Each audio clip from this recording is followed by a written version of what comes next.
miyaha baarlamaanka Hirshabeelle wasiirada iyo xildhibaanada reer Hirshabeelle waalidiinta ardayda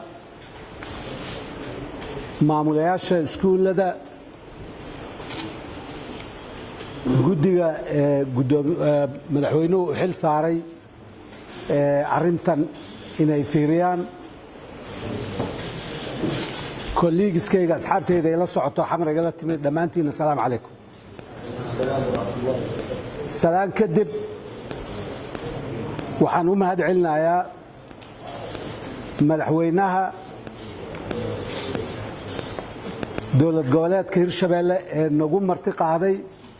fursadna siiyay inaan dhageysano xanuunka iyo dhibka iyo aragtida iyo fikirka iyo dareenka ardayda iyo waalidiinta iyo bahda waxbarashada guud ahaan ee reer Hirshabeelle aad uga mahad celinaynaa fursadaas uu siiyay waxa kale oo mahad celinaynaa maamulka intiisa kale soo dhaweynta wanaagsaneed ay soo dhaweeyeen iyadana aadan ka mahad celinaynaa waxaan jecelahay sidoo kale ardaydii iyo waalidkii iyo maamuladii halkan ka hadlay ee shucuurtooda muujiyay inaan u mahad celiyo iyagana waxaan rabaa inaan meeshan ka qiro in waxa dhacay wax xanuun badan ay tahay runtii wax aad u xanuun badan waa qiraal waa markhaati madoonto waa dareemi karaa qof walbana waa dareemi kartaa in ay xanuun badan tahay weliba waqtiga imtixaan ku soo toosay oo bishii barakaysnaa ahayd in muxuu ahaa fashilka noocan uu dhaco runtii way xanuun badan tahay xanuunkaas wasaarad ahaan iyo xukuumad ahaanba waa idla wadaagaynaa sida maamulka iyo dowlad goboleedka Hirshabeelle ay idil xanuunsadeen ayaan idil xanuunsanaynaa waa xaqiiqo jirta taas waxa intaas dheer haddaan warbixin yar idin siiyo fashilkan 104 goobood ayaa imtixaanka laga qaadayay oo 2 goobood ay ka mid tahay Jowhar 104 goobood ayaa laga qaadayay hal goob ninaan aaminay oo weliba waay araga oo imtixaankii hore wax ka qaaday oo kormeero ahaa ayaana fashiliyay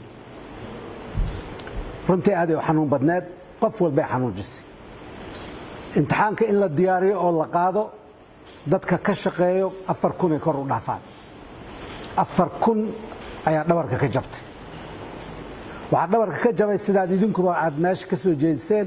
31000 oo arday oo isku diyaarisay weliba munaasabad waqti adag wax ku diyaariyay ayaa iyagana dhabarka laga jibiyay waa hal qof yani waad garan kartaan